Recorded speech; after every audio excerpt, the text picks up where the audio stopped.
Shortcut পদ্ধতি রায়তা দেখো। উপরে দইয়ের এটা ক্রিমটা ফেলে দিলাম, এটা দেখে নিই।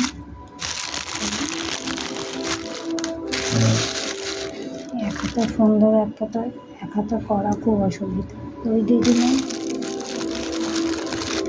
দুটো বাটিতে সম পরিমাণে দিয়ে দিলাম।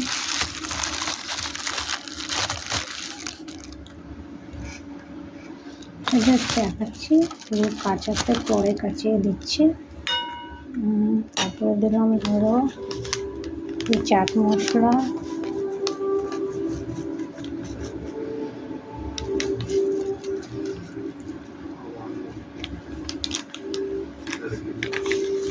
তারপরে দিলাম একটু বেকিং,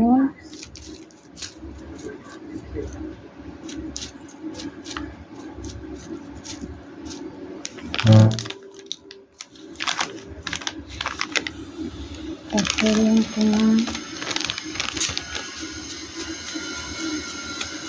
জিরা পাউডার।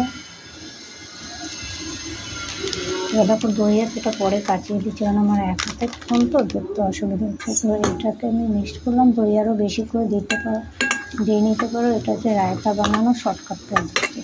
যত দই দেবে ভালো লাগবে। দেখো আমি চেরির মানে খোসা যেটা থাকে পাতা আর কি, মাথা ওটাও কাটিনি। এখানে আঙুর ফলে তাও এটার আমি মানে আঙুরের কেটেছি, আর কিন্তু মানে খুলেছি। এটা যেরকম ধরো সবেদাটা একটু কাঁচা কাঁচা, পাকানো ভালো হতো। সবেদার যে খোসা ওটা আমি কাটিনি।